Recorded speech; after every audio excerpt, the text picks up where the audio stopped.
lot of time in really remote areas. I can honestly tell you that it changed my life. Super cozy, super comfortable, problem solved, pee hose, sheets. That's frankly my version of success.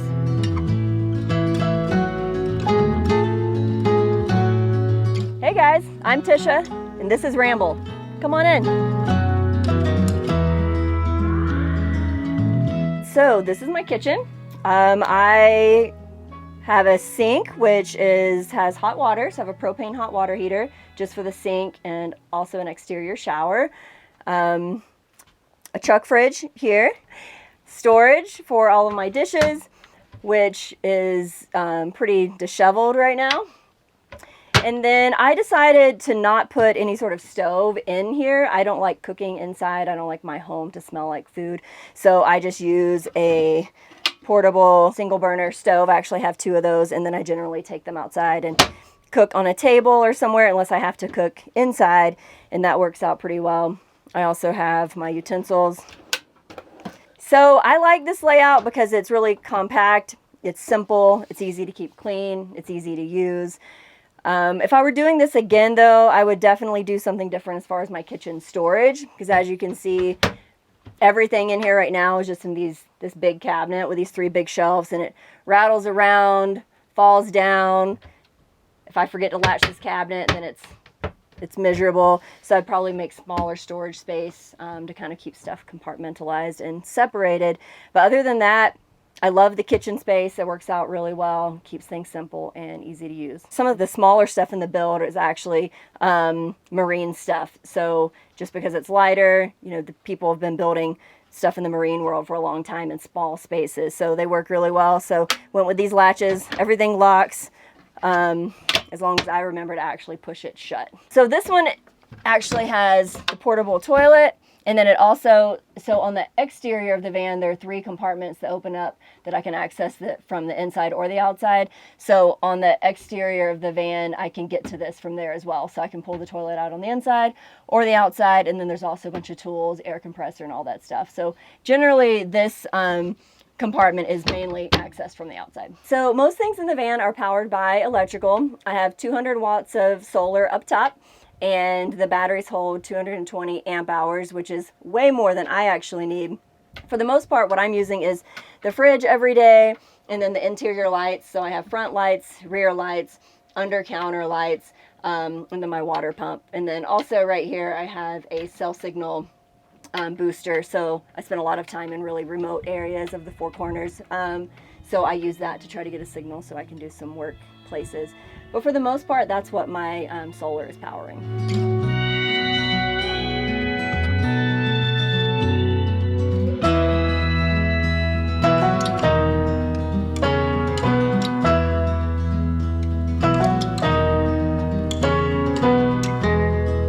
Five or 6 years ago, I took my first trip to the desert in a friend's van and just stayed for 2 or 3 days. And I can honestly tell you that it changed my life. To go to sleep and wake up in that landscape was just something I'd never experienced, and it flipped a switch in me. And then I just had this constant desire to be in more and more remote areas for longer and longer periods. So I had a CRV at the time. I would take my CRV and I would go as far as I could into the middle of nowhere, Utah, and be away from people in these big, wide open, beautiful spaces. And I just felt better than I'd ever felt in my life. So that's what started my journey, because I eventually figured out if I wanted to go further and stay longer, that I needed something, that I could live in, that would sustain me, but also had the capabilities to go into these remote, rugged 4x4 accessible places. So that's where my journey started. And I had another van which I'd bought and built out, but it wasn't my dream rig. So I used that time to figure out exactly what I wanted, which was this. So this is extra storage and a bench. So when I open it up, I can put all sorts of stuff in there. I can also access this storage compartment from one of the outside doors as well. So I can get stuff from the inside or the outside. I just keep stuff like blankets, floor cushions, whatnot in there. And then down here I have some extra outlets on both sides so I can plug in my laptop, or sometimes I plug a fan in if I need a little bit of extra air. But mainly what I sit here for is when I'm working, because I do work on the road for my van. And then I use my desk, which is one of my favorite parts about the van. So I generally sit here on my laptop, or occasionally to have a meal if the weather isn't great outside. Down here we have the vents for the furnace. So I have a propane furnace, which keeps this space really nice and toasty. And then underneath the van, there's a 12-gallon propane tank mounted, which fuels the furnace as well as the propane hot water heater. This is my very comfy bed. So this is actually a custom size. It's 50 inches wide, so not quite a queen, but I wanted something a little bit bigger than just a twin size bed, but didn't really want to give up enough space for a full queen.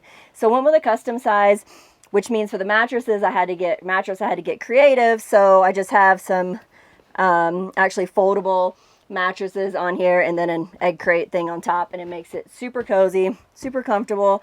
I like to hang out up here, read some books, have my reading lights up top, so if it's dark I can still see and hang out and keep all the windows open and enjoy a nice evening in the van. So now I want to point out my absolute favorite part of the van build, and that is the ceiling.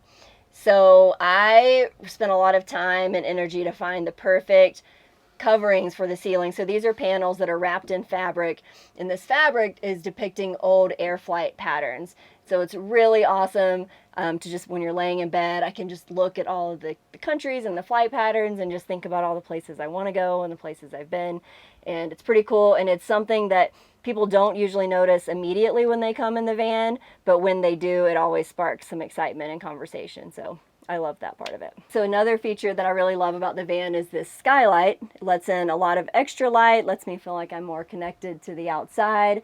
When I first bought this van, it was just an empty box. There were no windows, there was no anything. So when I added all of the windows to let in more light and air, I also added this skylight. So it was a great addition. This extra space up here we call the attic. So it extends out over the cab of the van, and it serves two purposes. First, it's a spare bed. So if anyone is traveling with me, they can climb up here and sleep if they don't want to be outside. And then it's great for storage. So I travel with a lot of adventure gear. I put boats, paddles, everything up there, and it's great to keep it out of the way and off the floor. So this is also what I use for gear. So normally when I'm traveling, when I'm on the road, there's a lot of packs in here, a lot of jackets, shoes, all of the stuff, again, that doesn't really necessarily have a home, but I want it out of the way, or I'm pulling in and out and I want easy access to. So these words that are framed here are my particularly impactful page out of one of my favorite books called Notes to Myself. And it's speaking to the constant desire to have self-growth and introspection, and to always be more than I am, to always go deeper and always just be more. And that's something that's been a lifelong passion and a lifelong mission of mine.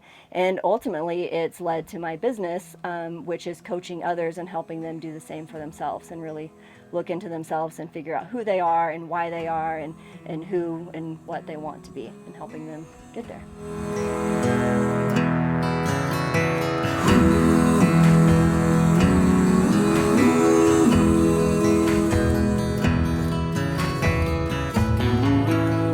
So another con that a lot of people don't really talk about, but as a lady, if you happen to be spending time in a van in an urban area, it's kind of hard to have a place to go pee. You can't just go outside. There's no bush to go behind. So that was a challenge for quite a while, until another van life female introduced me to a pee hose, which I have recently installed, which is basically a hose with a shiwi on the end that you can access from inside your van, and it drains on the outside. So voila, problem solved, pee hose. So this is one of 3 outside compartments that I have.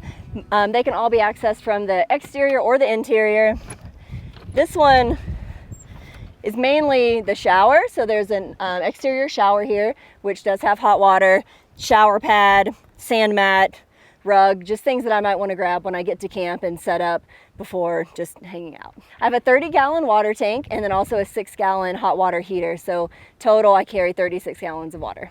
This is the back door to the van, and it's how I access the garage and under the bed storage.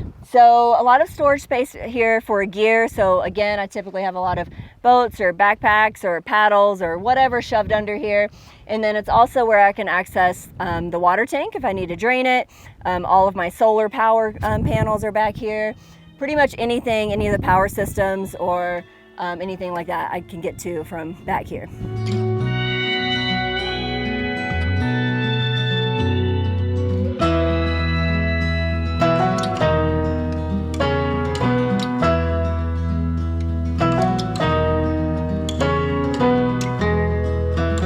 Yeah, so one of the really fun things about being on the road in the van are the questions that I get asked. And so on the back of my van, I have in really large lettering the question, what would you do if you weren't afraid? Which is one of my favorite questions to ask people. So I put it on the back of the van just to prompt thought. I love the idea of people driving down the road and seeing it, and then them maybe having a discussion with whoever's riding in the passenger seat with them. So that's why I put it on there. But what it's turned into is when I'm getting gas or I'm parked somewhere just hanging out in the van, people will come by, and if they can see me, they will frequently ask me, why do you have that question on there, or what does it mean? Or they'll just come and tell me their answer. Or what's really fun is there's been times where I've been sitting inside the van and I can hear people walk by and say to each other, what would you do if you weren't afraid? And then they start talking and they answer the question. So that's really fun. And I can tell you hands down the most common answer to that question whenever people engage, because then I ask them and I expect them to answer the question, what would they do if they weren't afraid? And almost all the time it's, I would do this.